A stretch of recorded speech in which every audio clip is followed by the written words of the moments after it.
Bienvenue sur la chaîne Happy Mining. On se retrouve donc fin janvier pour faire une petite revue des rentabilités sur les ASIC et aussi sur les GPU. Alors on va se poser la question, voilà, début 2023, est-ce que c'est un bon moment pour acheter du matériel? Bon, les rentabilités sont pas oufissimes, hein, ça n'a pas trop beaucoup changé. Mais en termes de prix de matériel, on va regarder. Sachant qu'il y a eu un gros pump ces dernières semaines sur les cryptos, donc ça fait plaisir. Voilà. Du coup, on va commencer. Du coup, on va regarder un peu le prix des ASIC. Donc il y a ce site là qui est plutôt pas mal fait. Alors je peux pas vous garantir de la fiabilité exacte de ces données, mais je pense que c'est la tendance que nous on a ressenti sur ces derniers mois, cette dernière année, en termes de prix. Voilà, donc en fait par exemple vous pouvez voir que le prix moyen du joule par terahash, donc sur de la ZIC Bitcoin, on peut voir que sur l'année en cours, ça n'a fait que baisser. Et significativement, hein. Alors, les valeurs, c'est pas forcément important parce que ça représente pas forcément les valeurs que vous trouverez directement en France TTC. Mais on peut voir, voilà, qu'on était quasiment à 100, on va dire à 100 dollars, et que là, en ce moment, on est passé à 14. Donc ça, c'est vraiment pas mal en termes de prix. On voit que la descente s'est vraiment accentuée sur le juillet-août. Septembre, ça a continué, voilà. Et là, la pente commence un petit peu. Donc si on dézoome un peu, on est sur les derniers mois sur une pente qui commence un peu plus à s'arrêter de descendre en termes de prix. L'évolution est beaucoup moins importante que voilà. Et sur les 3 derniers mois, on a une pente qui est quasiment plate. Et nous, c'est ce qu'on a constaté. Le prix des ASIC a baissé, baisse, et là en ce moment, ça stagne un petit peu. On est sur un range baissier. Et on peut voir aussi le prix pour moyen pour un S19, hein, c'est pareil par rapport au dollar. Donc là, on est sur une vue, on peut voir, voilà.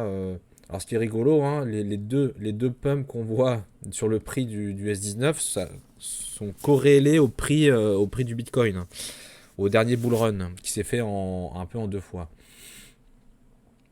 Voilà, donc si on regarde aussi le prix moyen, alors je vais prendre comme ça juste une courbe, ça suffira. On retrouve ces deux bosses et on voit bien que là le prix en ce moment on est très bas, on est même en dessous des prix avant le dernier bull run. Et donc ces deux bosses, bah oui, ça correspond, hein, aux deux bosses du dernier bull run. Donc vraiment le prix, hein, on le savait déjà, hein, le prix des machines suit un peu suit le prix du Bitcoin. Si le Bitcoin monte, le prix des machines a tendance à monter. Si le Bitcoin baisse, le prix des machines a tendance à baisser. Donc la question c'est, est-ce que c'est le bon moment d'acheter les machines? C'est à vous de vous faire votre propre opinion. En tout cas en termes de prix, on n'a jamais connu des prix aussi bas. Et donc là la courbe elle ne tient pas en compte, elle s'arrête à peu près. Bon, elle tient pas en compte les derniers prix. Suite ces dernières semaines à la montée des cryptos, hein, les cryptos, le Bitcoin avait pris une trentaine, quarantaine de pourcents. Euh, Suite à voilà, ces montées-là, on sent un rebond au niveau du prix des ASIC. Voilà. Et on peut voir que voilà, les courbes de toute manière, avant ce petit rebond, hein, qu'on verra bientôt, c'était assez plat. Ça ne baissait pas déjà beaucoup plus, hein. On voit que ça a bien dégringolé. Donc moi personnellement, je pense que c'est une bonne période en termes de prix de matériel pour acheter, que ça risque de remonter si le cours des cryptos se maintient sur un range, voilà, avec un Bitcoin qui ne redégringole pas. Donc ça, on verra. Voilà, donc ça c'était pour le prix des machines. Voilà, donc ça a l'air d'être intéressant ce début d'année, fin janvier. Après, en termes de rentabilité, donc alors, je sais plus si on vous avait montré ça. Il y a une nouvelle page sur What to Mine où vous avez un classement de rentabilité par ASIC. Donc c'est l'onglet Miners. Voilà, donc on retrouve encore en ce moment à peu près les mêmes mineurs. Donc on avait le fameux K3, le K7 qui sont en tête de liste. Alors, ils sont en tête de liste, mais alors regardez la date de release, janvier 2023. Donc c'est des mineurs qui sont pas encore sortis d'usine, hein, sinon on en a commandé. Ils sont pas encore disponibles. Ils vont bientôt, on l'espère, sortir d'usine là normalement d'ici la fin du mois. Et donc là, la difficulté de minage sur ces projets-là va peut-être pas dire exploser, mais bon, va fortement augmenter, hein. Faut pas se leurrer. Et du coup, ça c'est une rentabilité vraiment virtuelle, puisque ces machines-là n'existent pas encore, ne sont pas encore disponibles. Les machines vraiment disponibles, c'est les L7 pour miner du Dogecoin. Et eux, on a pu voir que sur le Dogecoin, la difficulté de minage en ce moment a quand même pas mal monté. Mais ça reste un ASIC qui a l'air parmi les plus rentables. Voilà. Donc en parlant de Dogecoin, il y a eu des rumeurs. Alors c'est marrant, il y a plein de pubs pour des rameurs vu qu'on en a acheté un récemment pour faire un peu de sport, pour se maintenir en forme. Du coup, il y avait des rumeurs sur est-ce que le Dogecoin va passer en proof of stake. Et ça peut vraiment être impactant si vous hésitez à acheter un Bitmain L7 pour miner du Dogecoin. Alors, il permet de miner aussi d'autres cryptos, hein, comme le Litecoin, mais bon, ce qui rapporte le plus actuellement, c'est le Dogecoin sur le L7. Voilà, donc j'ai regardé un petit peu, et là récemment, hein, fin de l'année dernière, fin décembre, Michi Lumin, qui est un des devs, principal dev du projet Dogecoin, a dit que non, non, c'est des rumeurs.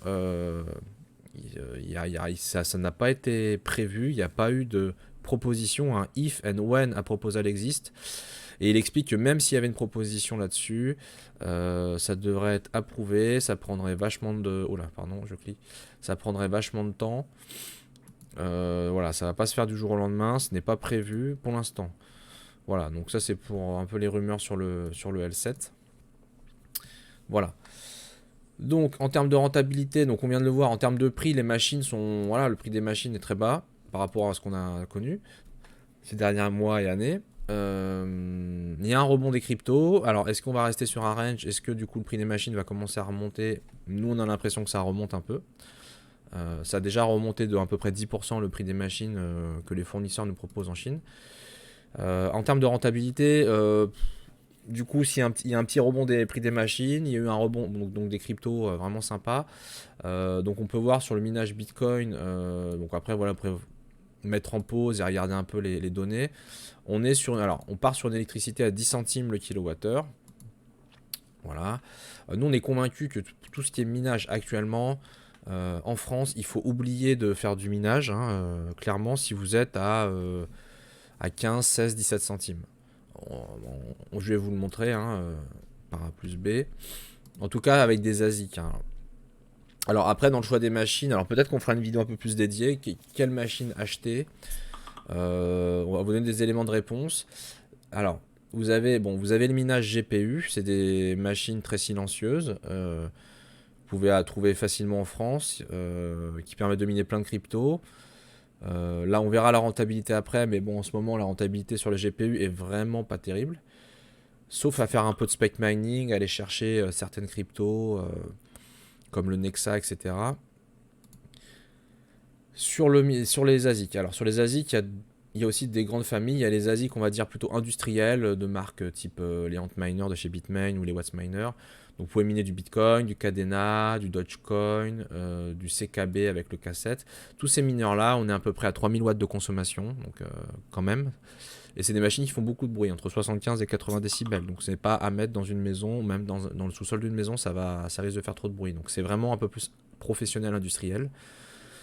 Donc si en France vous voulez orienter sur ces machines-là, il faut avoir un local, ça va faire du bruit. Et il ne faut pas être à une électricité voilà, là je viens de mettre 15 centimes par exemple, vous voyez, vous êtes en négatif actuellement. C'est-à-dire que vous allez dépenser plus d'électricité que ce que ça vous rapporte actuellement. Donc là, ça sert à rien en fait. Ça sert à rien, strictement à rien, d'en acheter. Sur d'autres machines, on n'est pas en négatif. Alors après, voilà, le K3, comme je l'ai dit, et le K7, ils sont pas encore sortis. Donc Quand ils vont sortir, le hash rate va monter et on sera pas sur ces chiffres-là. On verra combien. Et sur les autres, on est sur des nombres de mois vraiment très très importants. Alors après, oui, si vous revendez à 50% du plus haut existant sur ces différents mineurs, oui, à la fin, peut-être vous en sortirez pas trop mal. Alors j'exclus les deux mineurs qui sont à 1 mois, qui sont pas encore sortis, mais voilà, on a le L7 à 8 mois de ROI, et le GT Miner pour miner le TC, etc., ETH, on est à 16 mois, ce qui est plutôt correct. Voilà. Mais bon, il faut quand même essayer. Alors vous avez on le répète, hein, pour les particuliers, vous avez l'offre EDF Tempo. Si vous évitez les jours rouges, il y en a une vingtaine dans l'année, le reste, vous êtes sur un prix moyen à 13 centimes le kilowattheure. Après, voilà, si vous avez des panneaux solaires en plus, ou si vous pouvez mettre l'électricité en frais dans votre société, ça peut tomber à 10 centimes, voire moins en France. Voilà. Donc à 10 centimes, on est quand même actuellement positif partout, hein. On ne va pas dépenser plus d'électricité que ce qu'on accumule. Et voilà, et donc après, voilà, sur un ATH à 50% de l'ATH, hein, donc c'est pas non plus de la science-fiction, hein, un bitcoin à 28 000 euros, on aurait des retours sur investissement avec ces machines-là qui autour de 2 ans, 2 ans et demi. Plus ou moins 2 ans. On a le Antminer S19 Pro 100 TH qui est vraiment pas cher en ce moment. Donc le prix voilà, commence un petit peu à remonter ces dernières semaines. Voilà, il est en ROI à 19 mois et puis sur un ATH, donc un bitcoin, on va dire un bitcoin à 56 000 euros, en 5 mois il est rentabilisé. Alors évidemment, vous avez des personnes qui payent l'électricité, qui arrivent à avoir des électricités à 5 centimes, et là, vous voyez, c'est canon, hein. Même actuellement, ils sont à peine 2 ans, voire moins. Là, on a 15 mois justement sur le 100 TH. On est entre 4, 9 et 15 mois. Donc c'est vraiment canon là-dessus. Et puis bah pareil sur les autres, hein, on est plutôt pas mal. Hop, pardon, on va rester à 10 centimes. Et donc sur le GT Miner, on a eu pas mal de demandes là-dessus. Alors voilà, je reviens sur le choix de la machine. Donc vous avez des machines, les Antminer, les Wastminer sont très bruyants, consomment beaucoup. Après, voilà, si vous trouvez des solutions, si le bruit n'est pas un problème pour vous, ou si vous trouvez des solutions, alors il y en a qui ont bricolé un peu, enlevé les ventilos, mettre des gaines, etc. pour le rendre plus silencieux. Ça existe. Il y a un mode aussi low hash rate sur la machine qui permet de consommer moins et d'être plus efficient. Après, le bruit est peut-être toujours le même, mais en tout cas, en termes de consommation, on a des choses possibles. Et après, voilà, la famille des ASIC plutôt silencieux. On a tout ce qui est. Donc là, on a le GT Miner, les iPolo et les Jas Miner. Ça, c'est pour miner tout ce qui est autour de l'algorithme ETC et ETH. Donc Ethereum classique, ETHW comme on l'a écrit là. Après, vous avez le TP, le Quark Chain, le POM. Enfin, vous avez une vingtaine de cryptos sur l'algorithme ETH que vous pouvez miner avec. Donc là, on a mis cette machine-là parce que c'est une des, en rapport prix-puissance, des plus intéressantes, hein. Alors là, on est sur des prix hors taxe, hein, donc il faudra rajouter 20% si vous payez avec la TVA. Voilà, donc 600 mégas H, 1150 euros hors taxe, donc c'est vraiment canon. En termes de prix hash rate, après voilà, le ROI dessus, actuellement à 10 centimes, vous êtes à 62 mois, donc c'est pas génial. Si on revendait à 50% de l'ATH de l'ETC, vous serez à 15 mois. Et l'ETC qui est monté à 75 euros à peu près, voire un petit peu plus, on est à 7 mois d'ROI. Pour une machine du coup qui est très silencieuse, qui consomme 400 watts. Alors par exemple, on a eu un client qui nous a acheté il a un voilier, hein, il a un bateau, qui est quand même principalement parqué dans un port en France. Et il a des batteries, il a du solaire. Et du coup, il cherchait une machine qui consomme pas trop. Ils avaient le droit jusqu'à 500 watts à peu près d'une machine qui fait à peu près 500 watts pour que ça marche avec les batteries, que ça tourne sur 24 heures sur 24. Voilà, donc ils se sont orientés sur cette machine-là. Voilà.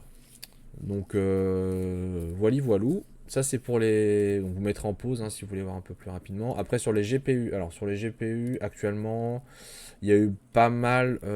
Voilà, c'est le Nexa qui a pas mal pumpé. Pour moi, ça reste quand même du spec mining. Alors, ouais, il y a eu. Voilà, ça a pas mal pumpé le Nexa. C'est ce qui reste le plus rentable actuellement. Après, attention, c'est comme tout. La difficulté de minage sur le Nexa explose. Vous voyez, depuis le début de l'année, on était à 20-22K. Alors ça doit être des kilowatts, enfin bon, je n'ai pas l'unité exacte, mais bon, peu importe. Et là, on est à 150. C'est juste pour vous donner la tendance, quoi. Sur même pas un mois, on passe de 22 à 150. Donc attention. Donc nous, on n'est pas passé là-dessus. Bon, voilà, nous, c'est un choix perso. On n'est pas trop spec mining. En ce moment, nous, on mine du flux. Du coup, sur le hash rate du flux, c'est plutôt intéressant. Le flux, je pense, c'est une crypto qui a vraiment pas mal d'avenir. Pas mal, un beau projet, belle roadmap. Et c'est vrai que le hash rate, depuis le merge Ethereum, qui était monté à plus de 8 mégahash par seconde, là on est à 5,7. Et il se maintient quand même. Ça s'est pas effondré plus que ça, comparé à d'autres. Je pense que c'est parce que voilà, les gens investissent dessus. Donc oui, il y a des cryptos comme le Flux où la rentabilité n'a pas l'air exceptionnelle en ce moment, mais attention. On peut prendre l'ETC aussi par exemple. Donc l'ETC sur son hash rate, il était monté à plus de 200 ou 300, ouais 250. Donc là, il descend tranquillement mais sûrement. Il était tombé même à un peu moins de 120 TH et là il remonte un petit peu. Donc là, ça suit. Bon voilà, en ce moment les cryptos, il y a un petit pump.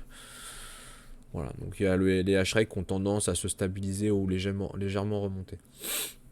Après, en termes de rentabilité sur les cartes graphiques, tout ce qui est série 4000, pour l'instant, il faut éviter parce qu'elles sont vraiment chères. Nous, on reste sur les séries 6000, RI 6000 ou 3000. Donc, nous, notre petite favorite, c'est la 3070 toujours. Donc, oui, c'est vrai qu'il y a 10 centimes de dollars le kilowattheure. Ça ferait voilà, avec le Nexa actuellement, on est à 18 centimes par jour. Mais après, dès qu'on tombe sur les autres cryptos, on tombe déjà à 7 centimes pour le Radiant, 5 centimes pour la Lithium, en ce moment qui a pas mal monté en rentabilité. Et si on va sur des cryptos un peu plus mainstream, on a le Ravencoin qui est à zéro, quoi. L'Ergo, voilà, très légèrement négatif, et le Flux, pareil. Voilà, donc en termes de rentabilité, voilà, actuellement, voilà, au mieux, vous allez accumuler un petit peu plus de crypto que ce que vous allez payer d'électricité, mais alors votre carte graphique, vous n'allez pas la rembourser, quoi, pour l'instant. Voilà, donc, et puis bon, si vous êtes plutôt dans les 17 centimes, 16-17 centimes le kilowattheure, vous êtes en négatif, en fait. Il n'y a rien qui est rentable. Sur les cryptos un peu, enfin, je dis mainstream, mais bon, Nexa, ça reste quand même du spec mining encore. Voilà, donc vraiment compliqué pour le monde des GPU. Donc moi, ce que je recommande, si vous voulez vous tourner sur acheter, en termes de prix de matériel, donc oui, pour les GPU, entre guillemets, c'est un bon moment pour acheter puisque les prix des cartes sont pas chers. On a déjà eu une bonne baisse depuis le merge Ethereum. Mais je recommande plutôt d'acheter des cartes d'occasion en faisant attention à ce que vous achetez, mais plutôt que du neuf. Parce que là, la rentabilité est pas géniale sur les GPU. Donc moi, je conseille plutôt d'acheter des cartes graphiques sur l'occasion.